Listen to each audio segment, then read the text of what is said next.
Welcome to State of Ed, a podcast about education inside the classroom and out. My name is Marc. So here is part 2 of our conversation with Dr. Brown. As you're speaking, I'm thinking of all the different things that I want to try now in my school. You're giving me a lot of work to do, Dr. Brown. I don't know if I'm thankful or if I'm really upset right now. When you're hiring, and as a school leader, I'm sure you've done a lot of hiring. How do you identify a candidate that is going to espouse these kinds of values or possess these kinds of views and help you work and help your team work in the direction that you're so wonderfully sharing with us? Well, I'll tell you what, so once again, in the spirit of being transparent, and we have to be honest if we're going to move the educational needle forward, if we're going to move it. I've done this wrong a lot of times, and there's some times where I've done it well. There is no science, but I do recognize that, when I didn't ask the right questions, so when I was looking for the wrong thing, I got exactly what I was looking for. So there were times where early in my career, I started off and I just wanted to know, what college did you graduate from? How many degrees do you have? What was your GPA? And I asked those questions, and I was so impressed with some people, and I would, and I would hire if they went to what we call the right colleges with the right GPA. But what I was not, but when they got in, what I was not testing for their sense of resilience. I was not testing for, have you ever failed before? Because if you haven't failed before, I promise you, being in front of a middle school class of 30 kids, you will fail minute to minute, right? And so what I realized was, for an educator, I needed someone who was okay with being wrong. I needed somebody who was okay with receiving pushback. I needed somebody who was okay with feeling rejected, but also having the resilience to push forward. There were days where you give a bad lesson. Can you come back tomorrow and say, you know what? I said something yesterday and I was wrong. I reacted to a student, blah, blah, blah, and I was wrong, and I want to apologize in front of the group. Can you put love? Once again, can you love the people? Can you show love? That means love over being, I need your love to be more important than your being right. I need your love for kids to be more important than your being in charge. I need your love for kids to supersede your being in charge of everyone. So the idea is, I need you to be humble enough to be able to go and stand in front of their parents, to ask their parents. When I was testing teachers, once again, I learned to ask questions about how they felt about the community that they were serving. And what I realized was there were some teachers who knew their science, had great degrees, and I knew they would be able to teach the content. But what they did not, what I did surface was that they had this need to be a savior. And they wanted to be the source of knowledge. And when I realized that when they wanted to be the source of knowledge, and when they felt that they were the source of knowledge, then they needed to be the hero. And when you need to be the savior, then you cannot teach a disempowered group to be empowered. Because someone who needs to be a savior needs you to be weak so that they can save you. I needed someone who was willing to be a facilitator of learning, not the leader of it. And so I wanted someone to empower students, not to be the lead. I lead you. I just wanted someone to help empower them and facilitate learning. And so, so when they had the savior mentality, I could not hire them, no matter how strong their content knowledge was. Also, to be absolutely honest, I wanted to understand what they thought historically about Black and brown kids who we were teaching.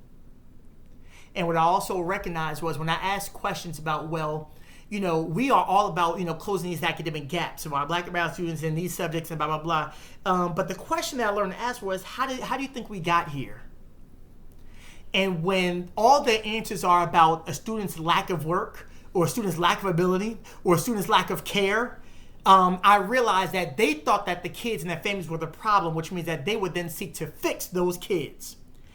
And if they did not recognize that the problem was the system that we were in, then they would try to fix broken kids rather than a broken system. And so I recognized that because we don't have broken kids here, you won't fit here. And so the idea is, I was looking for people who are system fixers rather than people fixers. And so I wanted people who recognized that there was a system that helped create this system, that helped create the system of inequalities, and we are part of the solution to help remedy it. By empowering these kids and these families who have all the innate capabilities in them, we just need to help unleash it. We need to help them find it. We need to help them translate the intelligence that you bring to the table, the strong cultural beliefs and values that your family has been teaching you since day one. Let me teach you how to translate that into changing the world. And to improving the world. Those are teachers that I want. And sometimes I even recognize that those teachers, principals, hear me out. Sometimes I recognize that those teachers would come in and they would need extensive math PD to help shore them up in their content. And that was the teaching I was willing to give teachers in their pre-service. I was no longer willing to teach a teacher how to care about kids. I was no longer willing to spend time teaching teachers the history behind how our kids got here so that you would stop blaming them and their families. But I would be willing to spend my time teaching you, all right, here are the newest math standards. Let's talk about how we can help close those gaps and going from the old standards to these more rigorous standards. This is what daily lessons should look like in our school building. And so I learned how to hire differently. And I want to choose people who love the community and understood and knew the community rather than those who just knew their content. Are you, that was fantastic as well. Are you optimistic that, because you know the system that we have all over the country, overwhelming number of principals, they inherit the staff that they have. Yes. And yes.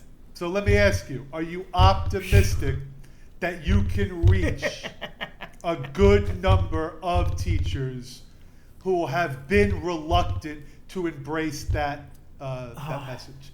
So this is hard. I will try not to be controversial, but I just feel like it's when you're trying to change systems and trying to change lives, it is controversy involved. That's right. I have to have faith, and I have to think positively because I feel like if I'm going to continue this work, I always have to believe that there's a brighter day. I always have to believe it.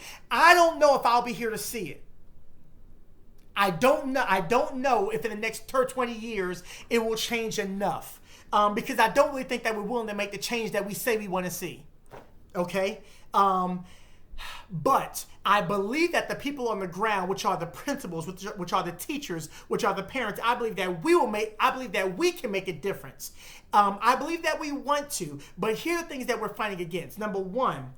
State accountability. States run education. Remember, it's a state entity. The federal government does not really run education. The states do. States fund most of education. Over 44% of all funding in education comes from the state, right? The federal government only gives about 8 to 10% of that, and then the rest comes from local funding. So when the state pays for education, the state is in charge of improving education, but truthfully, the only lever that the state has is money and accountability. You can either reward or you can punish for lack of performance. And so they wield that. And so through that, they say, well, accountability. We want to test every kid every year. And so now principals and teachers are kind of at the behest of the state. And so I understand why we are doing this test prep. But I want us also on the ground to understand there is a such thing as building proficiency, but there's a lot that goes into before we're able to build proficiency, and that is meeting the needs of our kids, the cultural, the social, the emotional, the physical, the safety, all those, the needs of connectedness. And so I just need people who are willing to take a slower approach. We did not get here overnight, so therefore we're not going to change overnight. Therefore, the schools that we're asked to be, the schools that they're asked us to move in 1 year are not going to drastically change in 1 year. And if they are, it's a short-term fix. And so if we're going to make a long-term fix, we need to change our approach into more of a long-term approach into healing communities through schools. So no, it's not an overnight fix, but I do believe that teachers and principals can change it. I just want to know, are there any who are willing to do it? See, I do think I think I'm probably incredibly optimistic in the sense that once teachers see the unbelievable reward of having a kid say, thank you for caring about me, once teachers feel that, I think you get them more and more to buy in. Absolutely. I think as a leader, maybe I'm more optimistic than most, but I really believe if the right message is being delivered at the top, as you have done for the last half hour, how can somebody not listen to you and get inspired? How can a teacher who has gone, let's say, through the motion for 20 years, they really don't have their heart into it. Yeah. They're collecting. But how could they listen to you and not be inspired a little bit? And if you get one person at a time to buy in, and you basically create a school where these are the people that are positive and want to make a difference in kids' lives. Do you want to be part of this group or not? Because if you're not part of this group, that other group is not going to be a friendly place. Absolutely. And it's just not. I think there's so much for people to gain themselves in leading, schools that way. And truthfully, I believe that knowledge is always knowledge is the key. I believe that teachers and educators, there's so much that we did not know that we're trying to figure out now. And I feel like knowledge can change it. And I'll give you an example. When you know more, you do. When you know better, you do better, right? And so here are things that we don't know. Once again, like I feel like we're trained to enter into schools, especially where they're marginalized and underperforming students, right? I believe that we're trained to go in there thinking that there are academic deficits here, so we need to teach kids academics so that they can be better people, right? And then we believe that there's intelligence capacity issue, and so we do all these tricks to help them kind of learn. So here's the thing. And we also believe that communities aren't motivated to learn. We believe that there are certain communities that value education and certain communities that don't. But I believe that if teachers understood that educational systems, since the beginning of education, have always been used to either oppress or to empower, I believe that we would, if we knew that, we would begin to understand ourselves, our job, we want to empower. I believe that if we understood the communities that we were teaching, if we understood their histories, we would understand better how to, we would be better equipped to improve the educational outcomes in that area. Example, as an African-American male, so many teachers come into our schools, and I'm not just saying white teachers, because African-American teachers growing up through the same educational system as white people have the same black bias, the same anti-black, same anti-Latinx, same anti-indigenous bias. And so our skin color does not make us better, right? But the idea is, as educators, we learn we're trained to think that somehow black communities don't care about education. 1 year coming out of the Civil War, as slavery ended in 1865, right? So in 1865, as slavery is ending, freedmen, African Americans are running off plantations, running away, receiving for the first time their legal freedom in this country. You would say, yes, they need to run it. They need to find food, shelter, clothing. And yes, they were doing all those things. But the number one thing they also did was they started education systems.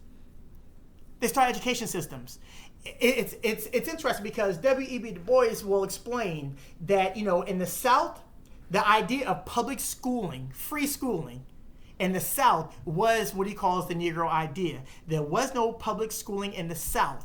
African Americans, a year out of slavery, within a year coming out of slavery, by 1866, had started 500 independent school systems across the South. And they started their own schools. And they did not want anybody leading their schools. They wanted assistance without guidance. They started their own schools. We started our own schools. And so when a group comes out of slavery, and within 1 year starts over 500 schools in the same places where we were enslaved, you don't then go a few years later tell that group of people they don't care about education. So if we understood that, then it's a matter of, this group right here cares so much about education that they launched public schooling in the South and did it under treacherous situations and treacherous circumstances. We don't need to encourage them to care about schooling. We just need to translate their innate passion and desire for schooling. How can we make sure that our school meets their needs and what they're looking for? So if we just understood the histories behind it, we would treat it differently. We would treat it differently. If we understood that indigenous students from Central and South America, their forefathers, their ancestors were the forerunners of advanced mathematics and science, we wouldn't have to encourage them to do math and science. All we have to do is show what your people have already done and then bring them into this new generation of it.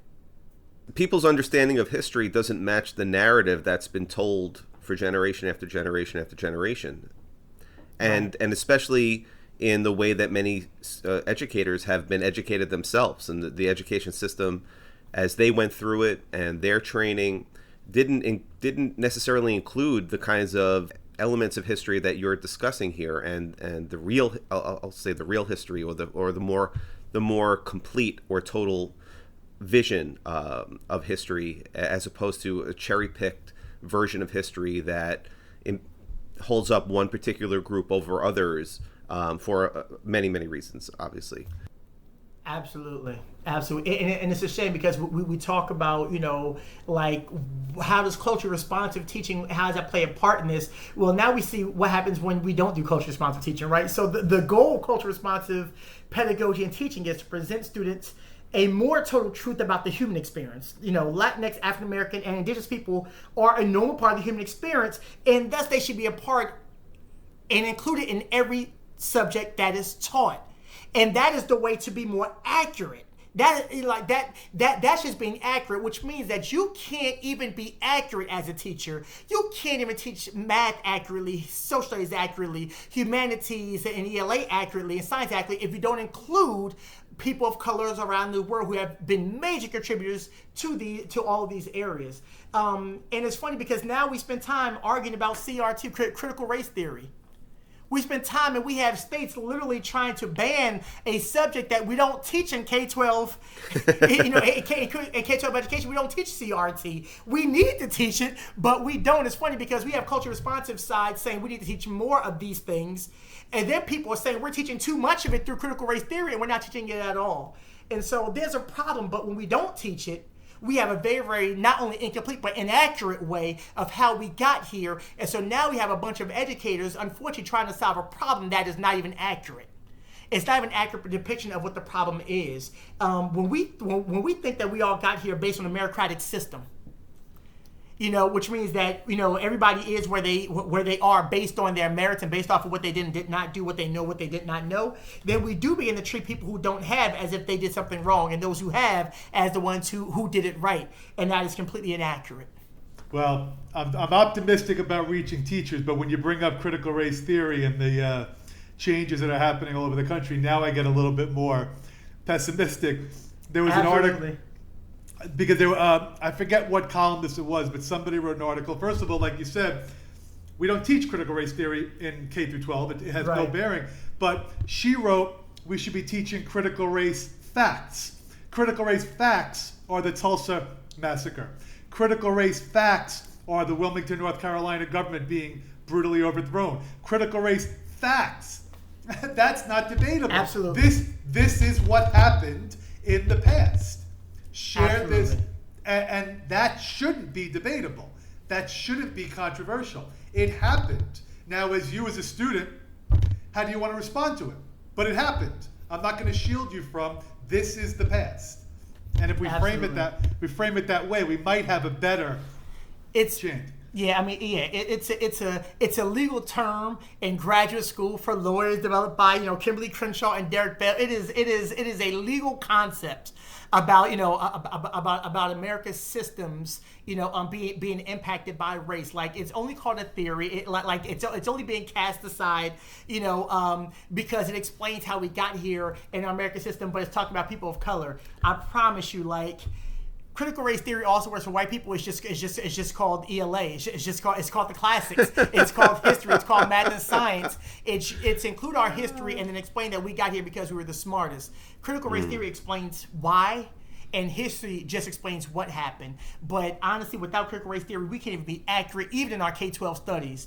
And now we have we have generations of people who don't understand how we got here and have and definitely have a skewed interpretation of how America is and how we got here because they did not have critical race theory or critical race fact in their educational system.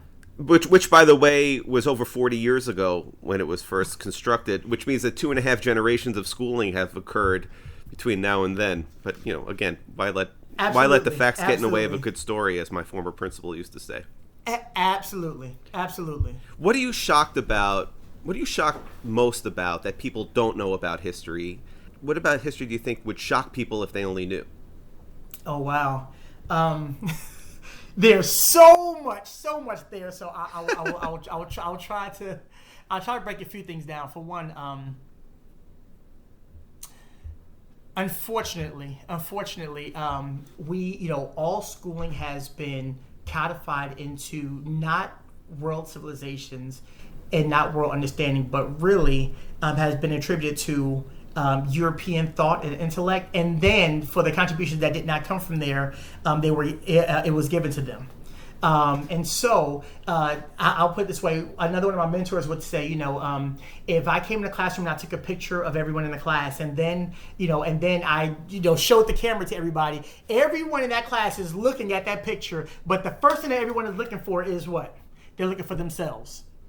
They look for themselves. First thing, they knew they were part of it, they look for themselves, but when they don't see themselves, that picture is no longer of interest to them.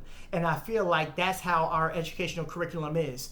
We have a bunch of Black and brown and indigenous students, all around the country, and they know that their people are part of the human experience, but when they go to classes all day, every day, they don't see themselves in it, and then they close that book and feel like that book has nothing to do with them. And then they get assessed at the end of the year, and then people say, what's wrong with these Black and brown kids? Why don't they know this?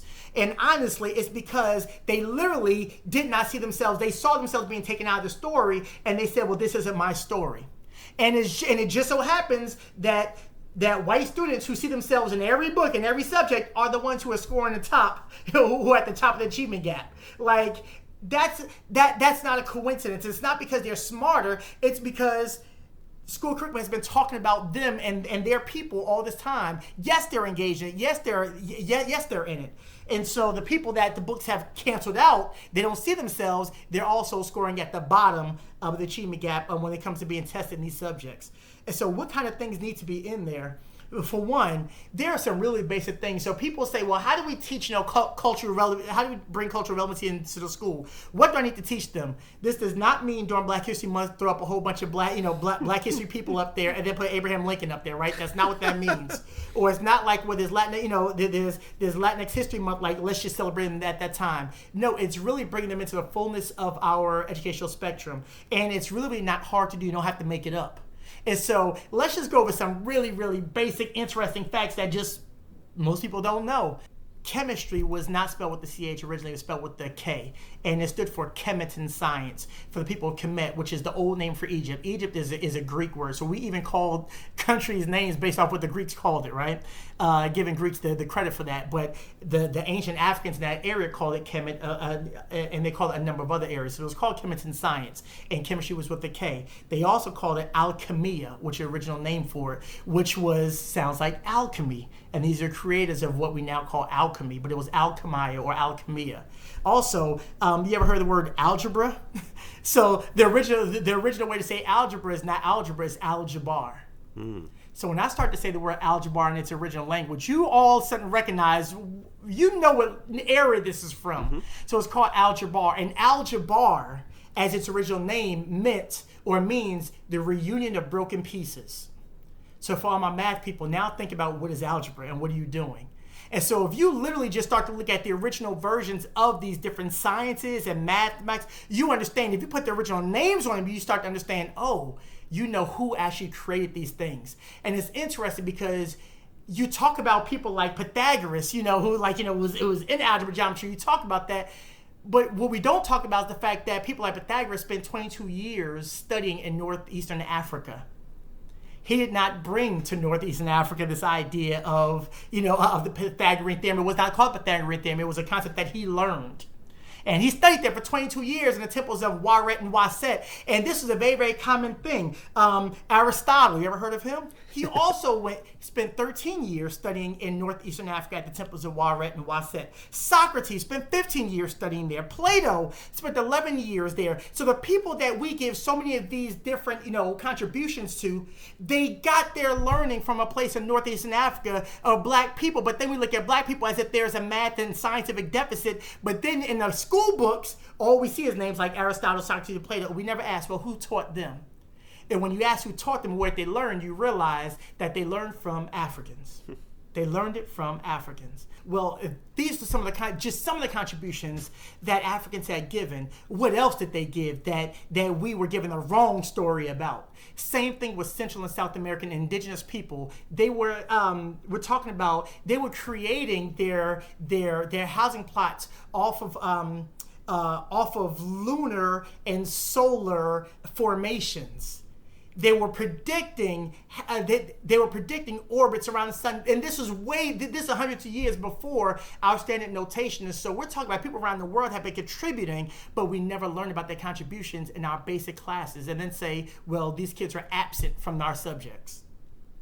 Whenever I listen to people who are as passionate as you are, who inspire me as much as you do, you know, I love, I mean, you've motivated me. I can't wait to get back on the job because, no, really, because I know that there are people out there as exceptional as you, as gifted as you are.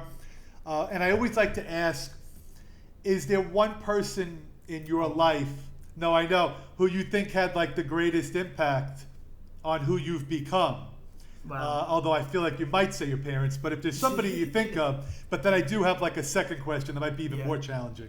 But is there one person you think really shaped who you are today? I'm going to. There are a lot of people. I have to say, I have to say my dad, and it's crazy. I have to say my grandfather, my grandfathers, you know, and my father. But I will start. I will say my grandfather. I'll say my grandfather, Curtis Francis, you know, passed away a few years ago. But I remember specifically, you know, just sitting at his feet. And the reason why I think about him is because he's a preacher, you know, and a lot of black people, you know, who wasn't allowed to go to college and all kind of stuff. But, you know, but they were like, but I'm going to teach my people. And the way they can do it without these college degrees in a time of segregation was through the church, because no one would hush them in the church. And so the church for the black community has always been our main center of education, along with places like barbershops in the home and just communities, because we've always looked at schooling and education as two different things, unfortunately. And until schools become to really educate us, it will only just be schooling. Our real education comes from our families and our communities. And so my grandfather, who I learned more sitting at his feet, just in his house, sitting there, listening to him tell stories, he would take me to the plantations that my family worked on as slaves. So I know those plantations, and he would take me there, and we would see the graves. I know that the things that we study in history, like, you know, I was able to see the plantation where my family worked on, to where my families on both sides of my family had the same last name, not because they were intermarrying each cousins, but because they worked on the same slave plantation. And the master would give you their name. And so all of my family ended up taking the same name, although they were from different branches and not blood related. So seeing that and understanding that my grandfather, who would teach me about his grandparents, like, you know, about the Native Americans who he mixed with, you know, my great-grandfather, you know, who had long silver hair, you know, of the Gingiskin Native Americans, you know, in Virginia, seeing this mixture and hearing that every generation, our job is to learn our history and then to move our family one step forward. And to see my mom and dad take those stories and help move me one step forward. And once again, my dad being the man that he needed to be, to, you know, to make sure that he was going to love me through gangs. He was going to love me through hard situations and teach me how to be a man and grow up. And my father as an educator was like, and you son, everything I taught you, you have to go and teach others too, because it never stops. And so him instilling in everything everything in me that I needed to go and be him. I just want to be half the man that my grandfather and my father are. And then thank God I've had educators as mentors along the way. Linda Bird Pollard, who's still an educator today, you know, just really kind of walked me through this educational journey and said, now let me teach you how to do a lesson plan, son. You have the passion, you have the desire to help communities. Let me tell you how to frame it in the form of education. And so I just thank God for my grandfather and my father and my mentors today in education. Thank you so much for sharing that. That was wonderful. What was your second question that was more challenging than that one? I don't even know if I want to follow up with it. My other question was going to be, who comes to mind as the one student or the one teacher who you think you made such a positive difference in his or her or their life? You've already done it with two of us here, so. Yeah. So no, I appreciate that. So it's interesting. I know this is going to sound weird. This may sound like a cop-out. While accountability at the state is like very short-term, year to year, as educators, we have to kind of believe that, just like, you know, we have these seeds that we don't know what they're going to be. We don't know what they're going to become. But we spend every day watering them, hoping that, you know, that just something that we did would help influence them. I would not begin to believe or think that me by myself helped create anyone or help move anyone to become something great. I hope I hope that with them being under me for a certain amount of time, I hope that I was just one of the many contributing factors that helped pull something out of them and just encourage them and taught them something to move them to their next step in life. Here's what I will say. I believe that no one is more influential to kids other than the parents, the people that raise them in their houses every day. So I want to say this. While I thank God for all the kids that have come to me in classes over the years, and I can see so many of their faces. I can hear the different languages that they speak. I can see the different gifts that they bring, but I can also see the different struggles and hells they put me through in those different days. But the thing that when I see them now being successful, man, and there's some successful young people. They're now in their 20s, some of them in their 30s. But the thing that I see the most is their parents, and it's like no matter what I did for a kid when they came into my class. And the parents like, Mr. Brown, thank you for doing this. Dr. Brown, thank you for doing this. And I'm like, that's fine. But when that kid was sick at night, you were the one who got up out of your bed and you took care of them to nurse them to health so that they can be their best selves. When they cried, when no one else would know what was going on, you as mom and dad, you knew what was going on. You held them and hugged them when they wouldn't even explain what was wrong. You are the ones, and whether you have a college degree or not, mom and dad. Some of them, their success story is that they made it to this country against all odds. And it was like, it's that determination that helps your kid get to and through college, that helps them work every day. It is not me. I might have taught them the skill or the strategy, but it was what you put in them that helped make them the successes that they are today. And so I will never begin or never take credit for what I know that the parents in those midnight hours, in those moments of frustration, those moments of love, I will never take credit for what parents have done for our kids. I just thank God that the parents allowed me to be a part of their kids' journey in raising the people who they love the most, and that's their children. Y'all about to make me start tearing up at the end of this thing. I was not going to do it, but man, y'all going to make me start tearing up. I don't know how more. I don't know how schools need to do it, but we need to thank families more. And that's the most well-to-do family, and that's the family that's struggling the most. We as teachers are so quick to take credit. We as principals are so quick to take credit.